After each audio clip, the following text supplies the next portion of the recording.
Oi, tudo bem com vocês? Estão prontos para iniciar uma nova jornada que é aprender Python, mão na massa? Pois é.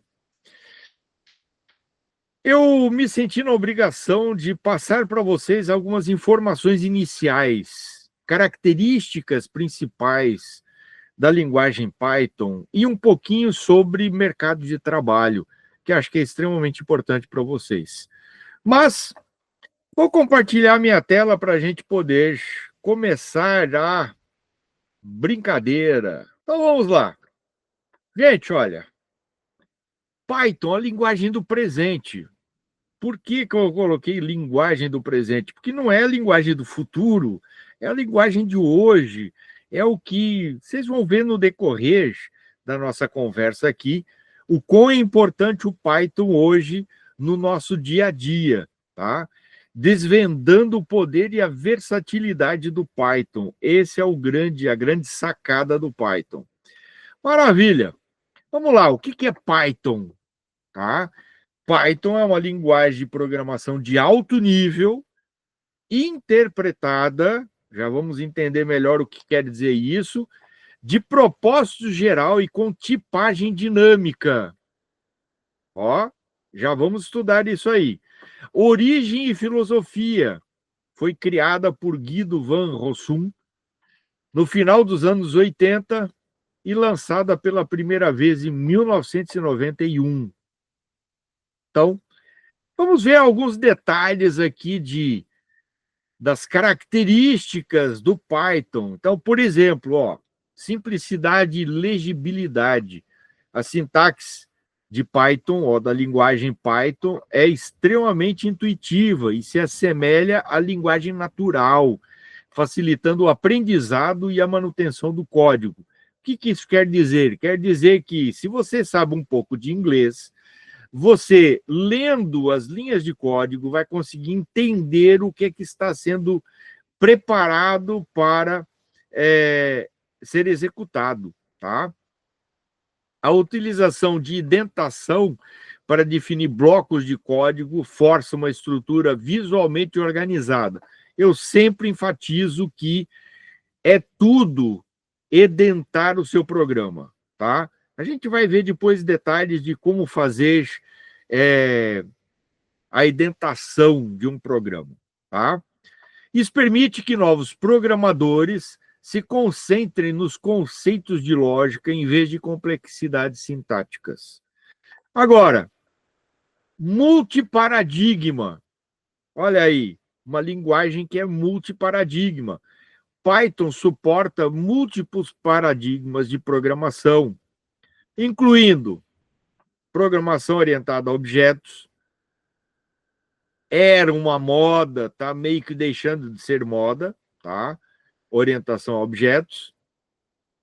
Programação imperativa, programação funcional, programação orientada a eventos, que não está listado aí, mas também faz parte. Você consegue trabalhar no Python utilizando qualquer um desses paradigmas. Ela é muito flexível. O que mais que a gente pode ver? Ela é interpretada. Olha só, o que é uma linguagem interpretada? É uma linguagem que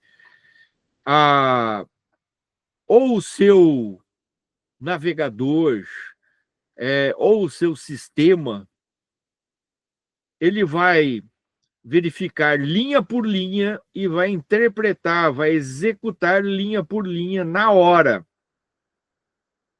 Agora vocês vão falar assim, mas eu não consigo codificar, eu não consigo gerar um executável. Calma, a gente consegue, com o Python também consegue gerar um executável, tá? Mas, inicialmente, ela é interpretada. É uma linguagem interpretada. Quer dizer o quê? Quer dizer que ela é extremamente flexível e ela suporta várias plataformas diferentes, tá? Então, ela não é fixa, ela não só funciona em Windows, por exemplo, tá? Ela funciona em praticamente qualquer plataforma. Outro detalhe, tipagem dinâmica e forte. O que é isso? Tipagem dinâmica. Você não precisa falar, essa variável é do tipo int, essa variável é do tipo string, essa variável é do tipo float. Não precisa falar, tá?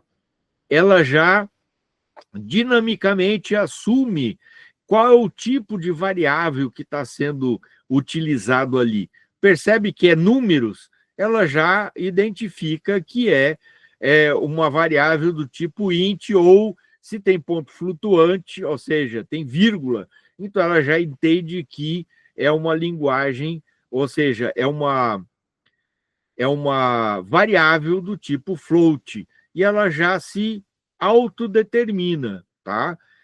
Quem já teve contato, por exemplo, com PHP também tem tipagem dinâmica, tá? Então, é muito fácil trabalhar. Alguém vai falar assim, professor, mas e se eu quiser forçar que uma determinada tipagem seja específica? Sem problema, você pode especificar o tipo da sua variável, não tem problema, tá? Maravilha. Continuando. Linguagem de propósito geral. Olha só que legal. Linguagem de propósito geral. Quer dizer que o Python é tão versátil que permite você desenvolver para a web. Você pode utilizar para inteligência artificial, você pode utilizar para automação, você pode utilizar para análise de dados, é muito utilizada para análise de dados, também para desenvolvimento de jogos ou até para aplicações desktop, sem problema nenhum, tá? Grande biblioteca padrão, olha só que legal isso. Você tem uma vasta biblioteca padrão no Python, tá? Ferramentas para manipulação de strings, acesso a arquivos e comunicação de rede, criptografia e muito mais, tá? Então, é 10 a linguagem Python para poder trabalhar com diversos tipos de ferramentas que já tem pré-prontas, tá? Comunidade ativa e suporte. O Python possui uma das maiores e mais ativas comunidades de desenvolvedores do mundo. Então, você encontra online documentação detalhada, fóruns de suporte, tutoriais e cursos, conferências. Então, isso te dá um respaldo para você poder. Eu tenho uma dúvida. Cara, vai na documentação. Não consegue achar na documentação, vai num fórum. Olha, eu estou com um problema assim, assim. Alguém já viu, já passou por esse problema? Então, várias pessoas vão te responder, tá? Ecossistema rico, um ecossistema de bibliotecas e frameworks, como a gente já falou, de terceiros, extremamente rico e em constante crescimento. Exemplos do poder desse ecossistema, por exemplo, a gente tem bibliotecas como o NumPy, o Pandas, o Django e o Flask, são o Django e Flask é para produzir para a internet, né? O TensorFlow, o PyTorch, tá? Então, todas essas bibliotecas te auxiliam, tá? No teu trabalho, na tua produtividade. Por que aprender Python? Porque você está aqui hoje assistindo a essa aula. Alta demanda no mercado de trabalho. Python é uma das linguagens mais procuradas por empresas em IA, ciências de dados, desenvolvimento web e automação. Então, Python, quem sabe Python, tem mais chance no mercado de trabalho. Facilidade de aprendizagem, sua sintaxe clara e legível a torna ideal para iniciantes focando na lógica de programação. Versatilidade, permite trabalhar em diversas áreas. Produtividade, A simplicidade e a vasta biblioteca padrão permite escrever menos código para realizar mais tarefas. Comunidade de suporte, a gente já viu, tem uma das maiores comunidades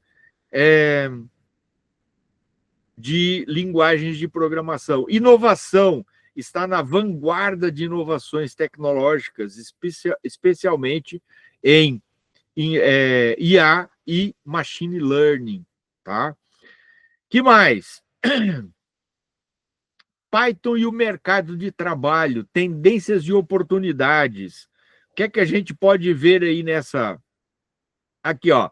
Cenário atual e as forças de mudança. Então, o mercado atual, global, está em constante evolução, impulsionado por fatores tecnológicos, econômicos e sociais. O relatório do futuro dos empregos do Fórum Econômico Mundial oferece uma visão abrangente das tendências. Olha só, principais forças de mudança: avanços tecnológicos, transição verde, mudança demográfica e sociais, globalização e cadeias de valor.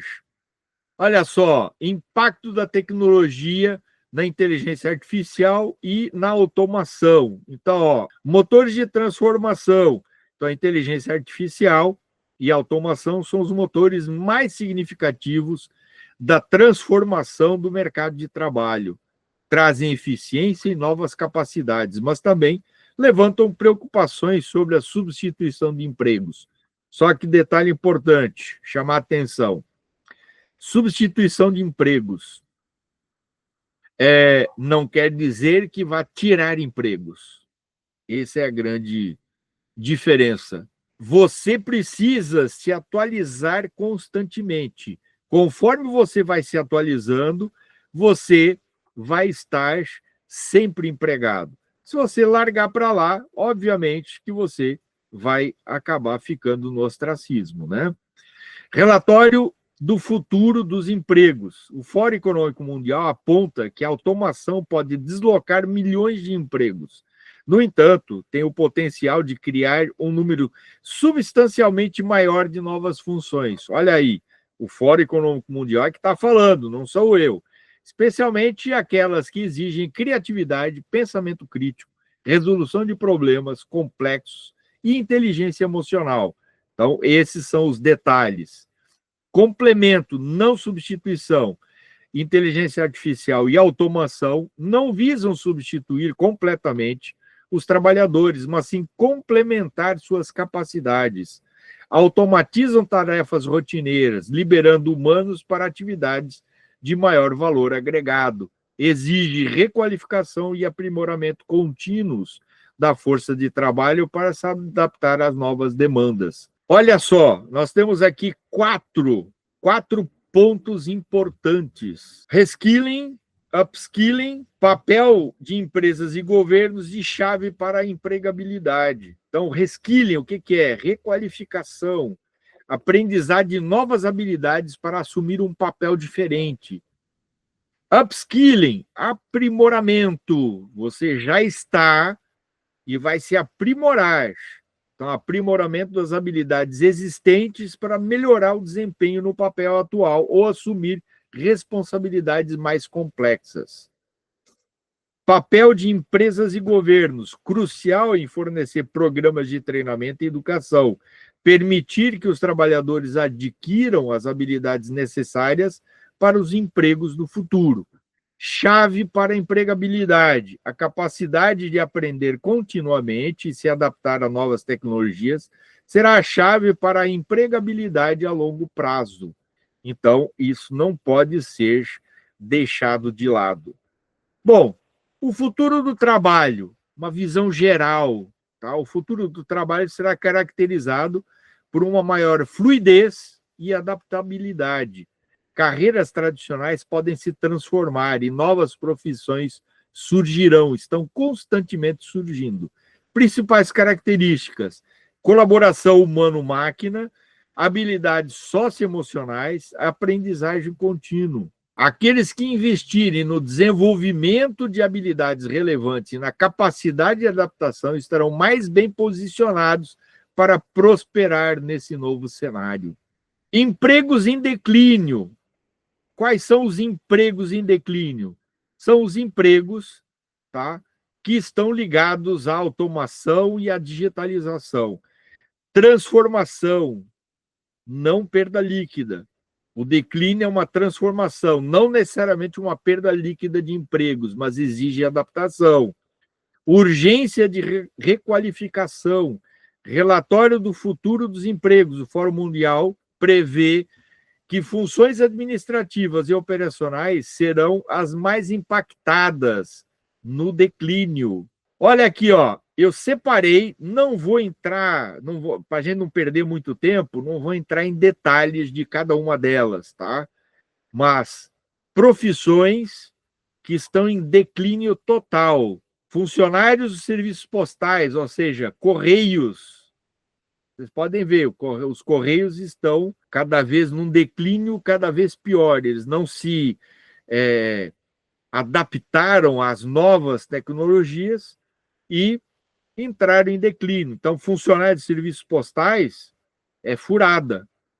Caixa de banco é furada. Auxiliares de entrada de dados, ou seja, digitadores. Isso aqui é furada, tá? Caixas e balconistas também é furada. Assistentes administrativos e secretários. Isso aqui, ó, está em declínio. Trabalhadores de impressão e comércios relacionados. Trabalhadores de impressão. Gente, ó, só abrindo um parênteses aqui. Tem uma gráfica que eu uso, falo porque eu uso, não vou falar nome aqui, porque não estou ganhando nada para isso, mas tem uma gráfica que eu uso frequentemente. Ela fica em Curitiba. Olha o detalhe, fica em Curitiba. Olha como é que funciona essa gráfica. Eles se automatizaram de uma forma que eu entro na internet, vejo qual é o serviço que eu quero deles, especifico lá, entro na parte do serviço, dou os detalhes do que eu estou precisando, envio os arquivos, faço o upload dos arquivos lá para o sistema deles, indico detalhes, por exemplo, ó, aqui eu quero que seja colocado verniz nesses pedaços aqui, nessas letras, onde quer que seja. Dou todos os detalhes, os parâmetros, pago e tchau e bênção. No dia seguinte, aqui em Porto Alegre chega o meu pedido de um dia para o outro. Detalhe importante, descobri que não tem mão humana lá. O sistema via web, já joga para as máquinas, as máquinas já fazem a impressão, já fazem o corte sozinhas, já embalam, e aí é que passa pela mão de ser humano para que ele entregue para a empresa que vai fazer, vai enviar para mim, trazer para mim o material impresso. Só aí que entra a mão humana. Gente, ó, esse é o futuro. Contadores, escrituradores, auxiliares de folha de pagamento, isso aí está em declínio. Auxiliares de registro de materiais e manutenção de estoque, está em declínio. Existe ainda? Existe, mas a tendência é desaparecer. Auxiliares e condutores de transporte, também está. Vocês estão vendo a automatização, né?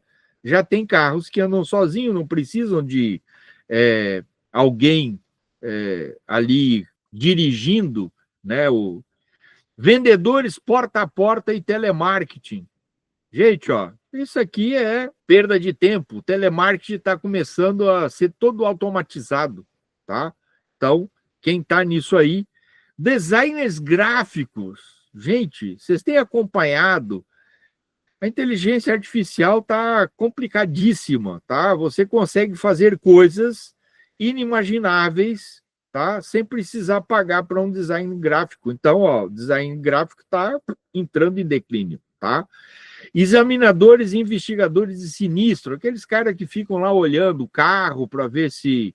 Eu estava vendo uma notícia, até é pena que eu não anotei. O cara foi entregar o carro, alugou um carro, foi entregar o carro. Hora que foi entregar o carro, não tem mais examinadores de sinistro. O que é que ele faz? ele coloca o carro numa plataforma, a plataforma passa por uma série de sensores, o carro chega do outro lado lá, já aparece, olha, tem uma batida em tal lugar, tem um quebrado ali, tem não sei o quê, tem uma raspada ali, e já faz o cálculo, ó, R$ 1.450 para pagar pelos estragos que estão feitos no carro. Pois esse aí é o futuro. Então, examinadores, tá, de sinistros, etc., tá em declínio total. Autoridades jurídicas e secretários jurídicos. Eu tive que contratar um advogado para resolver um problema meu e o filho da mãe ainda me perdeu a causa. E eu fui para cima dele, falei, cara, tu perdeu uma causa dessa, como que tu consegue perder uma causa dessas? Se tu chegasse lá, não precisava nem usar IA, vai no pai Google, certo? E pesquisa lá, você encontra o material ali para você conseguir entrar com a... Você ganharia tranquilamente.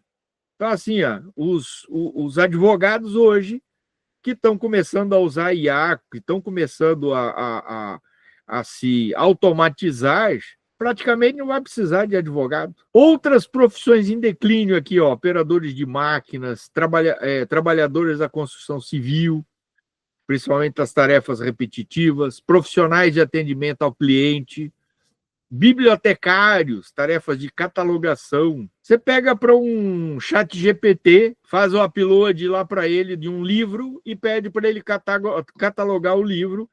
O chat GPT te cataloga tranquilamente o livro, te dá todos os detalhes. Então, ó, a chave é a adaptação, investir em requalificação. Se você está aqui, você está no lugar certo. Se requalificar, buscar novas habilidades e estar aberto a transições de carreira. Empregos em crescimento, uma visão geral de quais são os empregos que vão te dar crescimento. Empregos ligados à tecnologia, principalmente que estão passando por inteligência artificial, processamento de informações, grande volume de informações, isso aí são empregos que estão em crescimento. Inteligência artificial e processamento de informações. O Fórum Econômico Mundial prevê que 86%, olha só, 86% das empresas serão revolucionadas por inteligência artificial e processamento de informações até 2030. 2030 é logo ali. Setor ambiental, emergindo como área-chave do crescimento, refletindo a urgência global em abordar as mudanças climáticas e promover a sustentabilidade. Então, o setor ambiental realmente vai também entrar nessa brincadeira. Vamos dar uma olhada aqui, né? Alguns empregos que estão em alta. Então, ó, especialista em Big Data. Olha aqui, ó. Em um mundo onde dados são o novo petróleo, né? São o novo ouro, esses profissionais extraem e refinam esses recursos.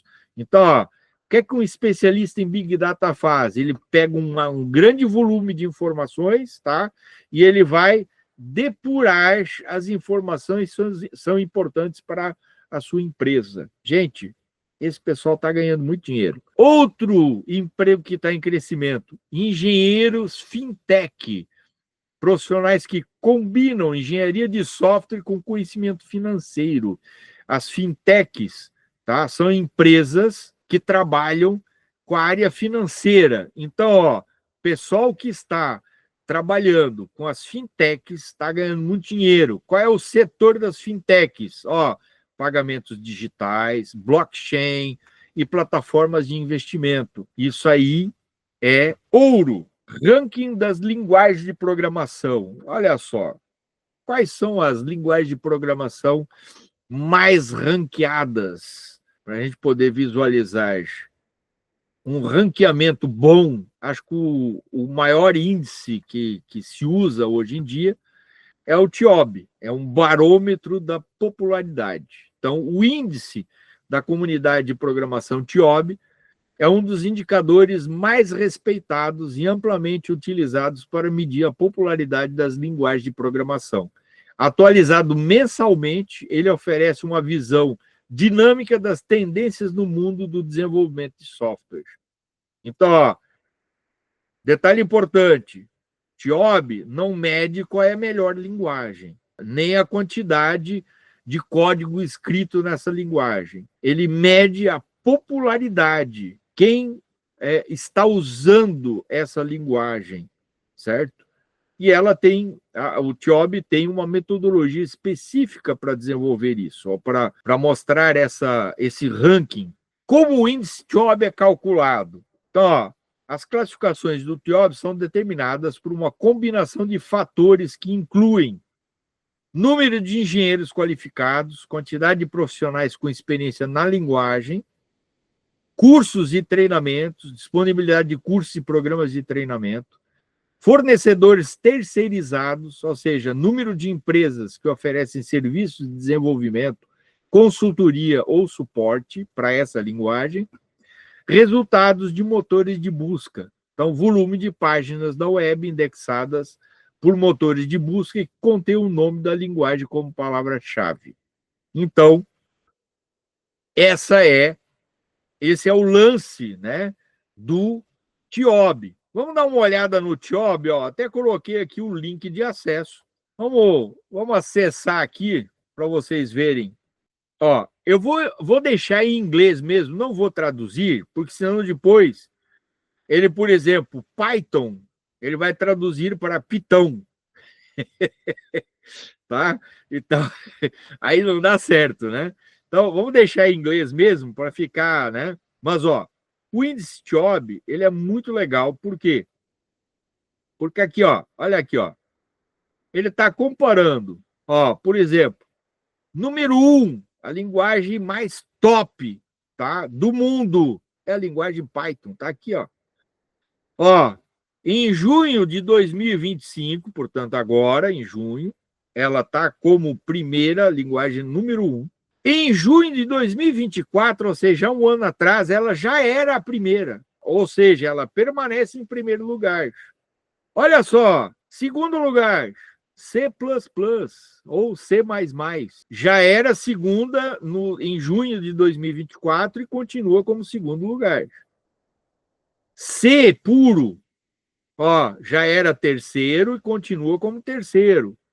Alguém vai perguntar, professor, qual a diferença de C++ e C? É assim, ó, gente, para vocês entenderem melhor essa brincadeira. C foi o primeiro. Dá para você trabalhar orientado a objetos? Dá, mas não dá muito. Tem algumas coisas que você, na orientação a objetos, você não consegue fazer no C. Então, aí foi criado o C++, que é o C que permite você trabalhar orientado a objetos. Então, para quem fala que C não dá para você trabalhar orientado a objetos, está falando besteira, tá? O C++ permite você trabalhar orientado a objetos. Quarto lugar, Java. Olha aqui, ó, o Java não está em primeiro lugar, está em quarto. O Java tem caído cada vez mais. Por quê? Porque o Java é muito lento. A execução dele, ele é bom, é uma linguagem boa, etc., mas para aprendizado é uma linguagem complicada para o aluno aprender. A curva de aprendizado, um aluno que começa a aprender Python e um aluno que começa a aprender Java, tá? O aluno que começa a aprender Python muito rapidamente consegue chegar num nível alto de programação. O Java, o aluno demora para chegar num nível alto porque tem muitos empecilhos, tem muitos detalhes. Então, por isso que o Java está cada vez caindo mais. A linguagem da vez é Python. Não temos alternativa. Estou provando aqui para vocês isso. E ele mostra um monte de coisas aqui, ó. Tem índices aqui, de comunidades, etc., tá? Outras linguagens, aí ele mostra outras linguagens. Olha o Kotlin aqui, tem gente que, né? Kotlin, Ruby, Swift. O COBOL aqui, ó. COBOL, 20º lugar o COBOL, ó. Alguém já ouviu falar em COBOL? Cara, COBOL foi a segunda linguagem que eu aprendi na vida. Ainda tem muita coisa em COBOL, tá? Ó, PHP tá aqui. E assim por diante, tá? Ó, então você tem aqui o ranking TIOB. A importância de acompanhar os rankings. Qual é a importância? Para desenvolvedores, acompanhar rankings como o TIOB é fundamental para manter habilidades atualizadas, para direcionar o aprendizado, para entender tendências. Para as empresas, o índice pode auxiliar na seleção de tecnologias a utilizar na empresa, planejamento de futuros recursos, estratégia de inovação. Então, tudo isso é importante para empresas, tá? Python no topo, uma análise da ascensão. Então, ó, o Python tem sido uma presença constante no topo do índice TIOB nos últimos anos, frequentemente ocupando a primeira ou a segunda posição. Sua ascensão meteórica pode ser atribuída a uma combinação de fatores. Então, ó, versatilidade, crescimento da ciência de dados e inteligência artificial, facilidade de aprendizado, comunidade ativa e ecossistema rico. A gente já viu isso, por isso que não estou entrando em muitos detalhes, né? Tem muita coisa aqui para eu mostrar para vocês, então, aqui, ó, outras linguagens relevantes. Então, o Python, em primeiro lugar, C e C++, C Sharp, Java, C Sharp, tá? Inclusive, abrindo aqui um parênteses, né? C Sharp é uma linguagem que é desenvolvida pela Microsoft, tá? Foi desenvolvida pela Microsoft, baseado em C, só que é um C da Microsoft, por isso que eles colocaram C Sharp. Trabalha principalmente com .NET, certo? Portanto, é multiplataforma também. Serve muito para desenvolvimento web, mas o que está sendo muito utilizado, C Sharp está sendo muito utilizado, é para a criação de jogos, tá? Porque a plataforma Unity, ela trabalha a parte programável dos jogos do Unity é com C Sharp. Então, por isso que é bem interessante. Outras linguagens, ó, JavaScript. Detalhe importante, JavaScript é muito lindo, maravilhoso, etc., mas um alerta, cuidado, tá? Você consegue fazer coisas maravilhosas, mas dá uma trabalheira trabalhar com JavaScript, vocês não têm ideia. Eu não vou nem entrar em mais detalhes, não, mas fica a dica aí, tá?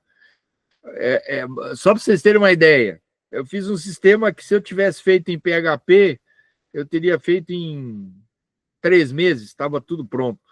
Em JavaScript foi mais de 2 anos, só para você ter uma ideia. E, assim, a diferença visual, você consegue em PHP, você consegue deixar as coisas bonitas também, tá? É só você ter capricho. Swift e Kotlin. Swift, você sabe, né? Swift é a linguagem para você criar aplicativos móveis para iOS. Kotlin para Android. Apesar que o Kotlin também dá para criar aplicativos móveis, ou seja, apps, né? Para iOS. Também dá. Go também é outra linguagem. Ó, outra linguagem, vocês prestem atenção. R, linguagem e ambiente de software para computação estatística e gráficos, amplamente utilizada por cientistas de dados. Extremamente importante. Extremamente importante. Bom, continuando. O futuro dos rankings de linguagens. O cenário das linguagens de programação é dinâmico e em constante mudança. Novas linguagens surgem e as existentes evoluem para atender às demandas tecnológicas. Fatores como a ascensão da computação em nuvem, a inteligência artificial generativa e a computação quântica podem influenciar os rankings futuros. Então, vamos ficar de olho, tá? Vamos ficar de olho. Python, com sua flexibilidade e forte comunidade, está bem posicionada para manter sua relevância no futuro previsível. Vamos ficar de olho. Como é que surgiu o Python? Então, ó, como é que surgiu o Python? Vamos dar uma olhada aqui, ó, rapidinho. Python nasceu em dezembro de 1989, através desse cara feio aqui, ó, o tal do Guido van Rossum, um programador holandês, iniciou o desenvolvimento do Python no Centrum Wiskunde. e Informática, o CWI, na Holanda. Tá? Então, isso aqui, o Python surgiu na Holanda, com esse holandês, esse programador holandês. O objetivo era criar uma linguagem de programação que fosse fácil de ler, simples de usar e poderosa o suficiente para tarefas complexas. A intenção do Guido era que essa linguagem fosse uma sucessora do ABC, que era uma linguagem que eles usavam lá no CWI, na Holanda, capaz de lidar com exceções e interagir com o sistema operacional Amoeba. Hoje, o Python não interage só com a Amoeba, mas interage com qualquer sistema operacional. O nome Python, olha que detalhe legal, não tem nada a ver com cobra, tá? Porque Python, né? Python é uma cobra. Mas o nome Python veio de uma homenagem que o Guido fez ao grupo de comédia britânico Monty Python Flying Circus. Esses caras aqui, eles faziam comédia e aí reflete o espírito que ele queria passar, né, de acessibilidade, que fosse divertido, uma comunidade que valorizasse a leveza e a colaboração. Python não tem a ver com cobra, tem a ver com Monty Python Flying Circus. Continuando, primeiros anos, 1991 a 1994. Em fevereiro de 1991, Guido lançou a primeira versão pública do Python, a versão 0.9.0. Olha, versão 0, tá? Para vocês verem o detalhe. Mesmo em seus estágios iniciais, o Python já demonstrava características fundamentais que o diferenciariam e o tornariam tão popular. Essa versão já na 0.9, já incluía exceções, funções, tipos de dados modulares e classes com herança. Então, já dava para fazer bastante coisa, tá? Nos anos seguintes, o desenvolvimento do Python continua em ritmo acelerado. Quem tomava a frente era o próprio Guido, tá? Como principal desenvolvedor. E ele era chamado de BDFL. Tá? O que é o BDFL? Ditador benevolente para a vida. Então, porque ele era rígido, tá? Então o pessoal falava que ele era um ditador, mas ele era benevolente. A versão 1.0 do Python foi lançada em janeiro de 1994, trazendo recursos como o Lambda, o Map, o Filter e o Reduce, conceitos de programação funcional. Mas continuou a brincadeira. Surgiu o Python 2.x, né? 2. alguma coisa. Então, no ano 2000 foi marcado de forma significativa com o lançamento do Python 2.0. Essa versão trouxe melhorias substanciais e novos recursos que impulsionaram ainda mais a popularidade da linguagem. Então, dentre as novidades, ele passou a trabalhar com List Comprehensions, com Garbage Collections, suporte a Unicode. Quem não sabe o que é Unicode, dá uma pesquisada aí, tá? Unicode é tratamento de texto, a codificação do texto. Geradores, introduzir uma forma eficiente de criar interadores. Mas não foi só isso. O Python 2 se tornou a versão dominante da linguagem por muitos anos, construindo uma vasta base de usuários e um ecossistema robusto de bibliotecas e frameworks. No entanto, à medida que a linguagem evoluía, as necessidades dos desenvolvedores mudavam, algumas limitações e inconsistências no design do Python 2 se tornaram mais evidentes. Isso levou à decisão de desenvolver uma nova versão que quebraria a compatibilidade retroativa para corrigir esses problemas e modernizar a linguagem. Isso foi um problema seríssimo. E aí, eles começaram a desenvolver o Python 3. Isso foi uma dor de cabeça. Em 2008, o Python 3, também conhecido como Python 3000 ou Py 3K, foi lançado. Essa foi uma versão revolucionária projetada para corrigir falhas de design e inconsistências do Python 2.x, ou seja, as versões, né, do Python 2, tornando a linguagem mais coerente e robusta para o futuro. Então, as mudanças mais notáveis incluíram strings como Unicode por padrão, o que permitia trabalhar com várias linguagens diferentes, função print, que não tinha função print, para você printar ela tinha uma outra função, divisão de inteiros, melhorias na orientação a objetos, remoção de recursos obsoletos, tinham recursos que não fazia sentido, foram retirados para ela ficar mais leve, tratamento de exceções, que já tinha, mas foi ampliado. A transição do Python 2 para o 3 foi um processo longo e, por vezes, desafiador para a comunidade. A quebra de compatibilidade retroativa significou que o Python escrito em Python 2 não funcionaria diretamente em Python 3. Ou seja, você fez um programa em Python 2, você não conseguiria rodar esse programa com Python 3. Ele não funcionaria. No entanto, a visão de longo prazo de Guido von Rossum e da Python Software Foundation, a PSF, prevaleceu. A comunidade percebeu que esse passo tinha que ser dado. Em 1º de janeiro de 2020, o Python 2 foi oficialmente descontinuado, marcando o fim de uma era e consolidando o Python 3 como padrão para desenvolvimento do futuro. A era de ouro e o futuro do Python. Desde o lançamento do Python 3, a linguagem tem experimentado uma explosão de popularidade sem precedentes.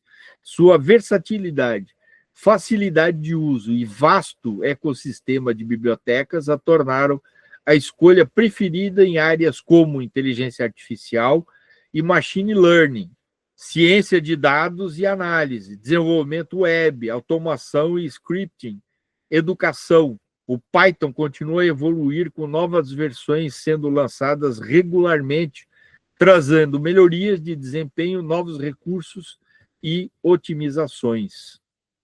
O futuro do Python parece ainda mais promissor com a demanda crescente de IA, inteligência artificial, ciências de dados, automação e outras áreas tecnológicas. Filosofia e o design da linguagem. Vocês vão ver que existe um tal do Zen do Python. O que é esse Zen do Python? Então, a essência da simplicidade e clareza. O sucesso e a longevidade do Python se devem à sua filosofia de design que prioriza a clareza, a simplicidade e a legibilidade do código. Diferente de muitas linguagens que podem se tornar complexas e difíceis de manter, Python foi construído sobre um conjunto de princípios que incentivam os desenvolvedores a escreverem código que seja fácil de entender, mesmo por aqueles que não escreveram originalmente. Isso é um grande problema. Você chega numa empresa e você chegou lá, tem vários programas já rodando, certo? E aí o que é que acontece? Acontece assim, aumentou o IOF, e aí a ordem é geral. Entrem e corrijam aí para que o IOF seja cobrado certinho para não dar prejuízo. E aí? Você vai ter que procurar no programa todos os cálculos que envolvem IOF para você acertar a taxa de IOF. Ou, por exemplo, muda um sistema de cálculo. Você tem que ir lá, meter a mão no código para acertar isso aí. Como é que você vai achar aonde que tem que acertar? Se a linguagem é de fácil legibilidade, você consegue muito facilmente achar os locais e fazer as correções necessárias. Se a linguagem for difícil, você está lascado. Bom, a filosofia de design do Python é tão central para a sua identidade que foi formalizada em um poema conhecido como o Zen do Python.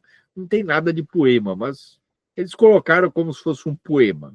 Então, assim, o Zen do Python é um conjunto de 13 princípios orientadores para a escrita do código. Detalhe importante, 13. Tem locais que fala 20, tem locais que fala 10, tá? Então, isso aí pode dar uma mudada. Vamos ver aqui os 13, esses 13 aqui. Primeiro, bonito é melhor que feio. Então, você precisa ter uma estética no código. Tem que estar bonito. Código bem formatado, com nomes de variáveis claros e uma estrutura lógica, é mais agradável de ler e trabalhar. Concordo plenamente. Segundo, explícito é melhor que implícito. Terceiro, simples é melhor que complexo. Vocês estão vendo é uma grande verdade, tá? Mas a senhora que você lê, você às vezes dá risada, né? Mas é por aí. É bom vocês saberem que existe o Zen do Python, né? Quarto, complexo é melhor que complicado. Quinto, linear é melhor do que aninhado. Você vai lendo linearmente. Quando tem coisas aninhadas, fica difícil de você compreender. Sexto, esparso é melhor que denso. Sétimo, legibilidade conta. Oitavo, casos especiais não são especiais o bastante para quebrar as regras. Então, você não pode ficar quebrando regra com casos especiais, porque você vai se danar, tá? Você vai ter dor de cabeça com isso. Nono, ainda que praticidade vença a pureza. Estão vendo aí? Décimo, erros nunca devem passar silenciosamente. Gente, isso aqui é uma grande verdade. Você não pode deixar, os erros não podem passar assim, né? Suavemente. Não, você precisa ter controle sobre os erros, senão o teu programa vai para as cucuia.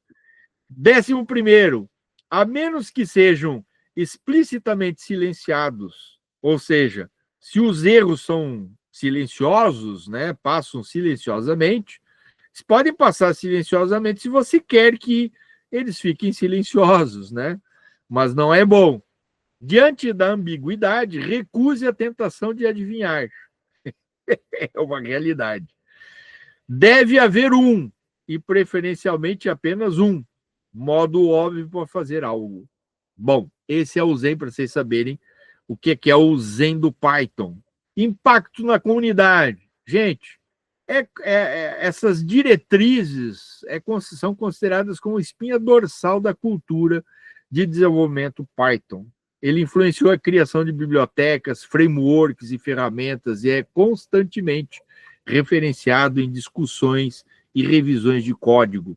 Olha aqui, só para vocês terem uma ideia aqui, Zen do Python na prática. Então a gente tem aqui, duas linguagens, tá? Uma linguagem que não é Zen, código não Zen, e um código Zen. Então aqui, eu estou aqui abrindo uma variável com 1, 2, 3, 4, 5 valores. Aí eu estou aqui, abrindo uma outra variável, que é para eu fazer o reverso dos índices. Tá? Então, só aqui para vocês saberem aqui, manipulação de índices. Então, o que eles querem aqui é que você pegue o 1 está no índice 0, o 2 está no índice 1, o 3 está no índice 2, o 4 está no índice 3, o 5 está no índice 1, 2, 3, no índice 4. Tá? E eu preciso inverter os índices, certo? Então, aqui, aqui eu vou usar um for. Aqui, ó a trabalheira. E aí depois eu faço o print da lista com os índices invertidos. Olha só, aqui eu usei 1, 2, 3, 4, 5 linhas. Se você usar o Zen do Python, você em 3 linhas consegue fazer essa brincadeira. Olha só, veja bem, aqui é esse comando ou esse comando. Esses dois comandos aqui não é para colocar os dois aqui, tá? É um ou o outro. Muito mais simples, muito mais visível. Continuando, desenvolvimento do Python, evolução e versões. Estamos já concluindo a jornada contínua de uma linguagem. Desde sua concepção, o Python tem sido uma linguagem em constante evolução, com seu desenvolvimento guiado por uma comunidade vibrante e uma filosofia de design que prioriza a clareza e a simplicidade. Essa jornada de aprimoramento contínuo resultou em diversas versões, cada uma trazendo melhorias, novos recursos e, em alguns casos, desafios de transição. Compreender a evolução do Python é fundamental para apreciar sua robustez atual e as decisões que moldaram seu caminho.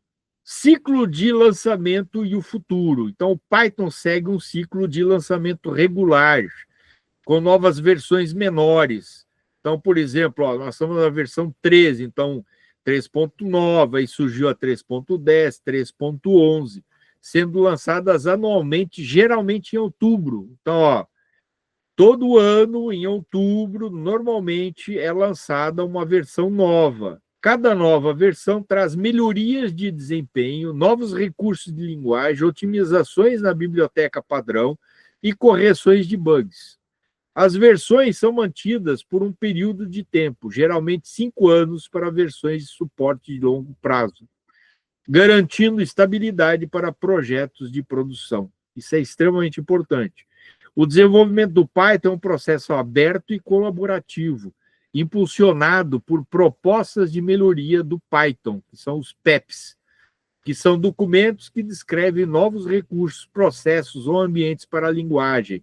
Você pode, através dos PEPs, sugerir melhorias. A comunidade tem acesso fácil ao desenvolvimento de novas versões. Após a aposentadoria do Guido como BDFL, a governança da linguagem passou para um conselho de direção eleito, garantindo um processo de desenvolvimento mais distribuído e democrático. Então, ele deixou de ser o BDFL e criou um conselho para dirigir isso aí. O futuro do Python continua a ser moldado pela inovação e pelas necessidades da comunidade.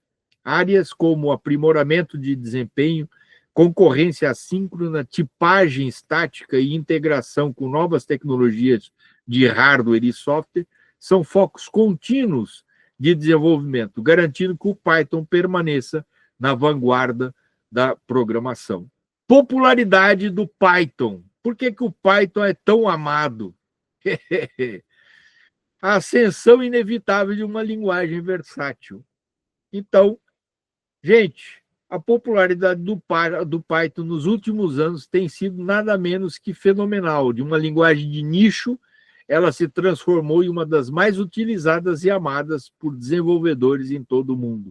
Essa ascensão não é por acaso, é o resultado de uma combinação única de características que a torna incrivelmente versátil, poderosa e acessível. Fatores chaves da popularidade: simplicidade e legibilidade, que a gente já viu isso aí, versatilidade e propósito geral, ou seja, você consegue utilizar ela em praticamente qualquer coisa. Ecossistema rico e bibliotecas poderosas, que a gente também já viu isso. Comunidade ativa e suporte. Comunidade ativa, vocês viram, né? Através das PEPs, você consegue interagir com as novas versões. Facilidade de aprendizado, produtividade, você produz muito mais, adoção por grandes empresas, crescimento da ciência de dados e inteligência artificial. Principais áreas de aplicação da IA, /ML e análise de dados. Python é a linguagem dominante em inteligência artificial e ML. Isso se deve à sua simplicidade, à vasta quantidade de bibliotecas especializadas como o TensorFlow, o PyTorch, o Scikit-Learn. Eu tive que pensar um pouco, porque as pronúncias são... E o Keras é a sua capacidade de lidar com grandes volumes de dados. Desenvolvedores e pesquisadores utilizam Python para construir e treinar modelos de machine learning e deep learning, desenvolver sistemas de processamento de linguagem natural, PNL, criar sistemas de visão computacional, implementar algoritmos de IA para robótica e automação. Então, isso aí é algumas, né, assim, o mais top que está sendo utilizado o Python. Análise de dados e ciência de dados Python é uma ferramenta indispensável, com bibliotecas como o Pandas, o NumPy, o SciPy. É amplamente utilizado para manipulação e limpeza de dados, análise exploratória de dados, visualização de dados. Inclusive, tem aqui 3 bibliotecas que ajudam modelagem estatística e inferência. Gente, o Python é top de linha. Desenvolvimento web. Python é amplamente utilizado para construir back-ends robustos e escaláveis. Frameworks como o Django e o Flask são populares por sua eficiência e flexibilidade. Então, o Django é um framework de alto nível que acelera o desenvolvimento de aplicações web complexas, com uma abordagem, baterias incluídas, ou seja, ele já tem tudo, tá, para você poder desenvolver. Você não precisa ficar criando coisas novas, tá? O Flask é um micro framework leve e flexível, ideal para APIs e aplicações web menores. A simplicidade e a capacidade de interagir com o sistema operacional tornam o Python a escolha perfeita para automação de tarefas e scripting. É amplamente utilizado para automatizar tarefas repetitivas, por exemplo, manutenção de arquivos, envio de e-mails, criar scripts para administração de sistemas e redes, realizar web scraping, extração de dados de websites. O Python é utilizado no desenvolvimento de jogos, especialmente para prototipagem, lógica de jogo e ferramentas. Bibliotecas Pygame. A biblioteca Pygame, muito boa. É um exemplo popular para o desenvolvimento de jogos 2D. Para aplicações, mas já tem coisas para 3D também, tá? Para aplicações desktop, o Python pode ser usado para criar interfaces gráficas de usuário, as GUIs, usando bibliotecas como o Tkinter, que é padrão, o PyQt, o PySide e o Eevee. Em computação científica e numérica, o Python é uma ferramenta poderosa para pesquisadores e engenheiros, com bibliotecas como o SciPy para computação científica e técnica, o SymPy para matemática simbólica. Além das aplicações tradicionais, Python tem encontrado seu caminho em campos interdisciplinares, demonstrando sua adaptabilidade e o poder de sua comunidade. Bioinformática, análise de sequências de DNA, modelagem de proteínas. Vocês estão vendo até onde o Python alcança? Ciência espacial, processamento de dados de telescópios, controle de missões, arte e música, geração procedural de arte, composição musical, algorítmica, finanças quantitativas, modelagem de risco, precificação e derivativos. Conclusão e próximos passos. Encerrando, resumo dos pontos-chave.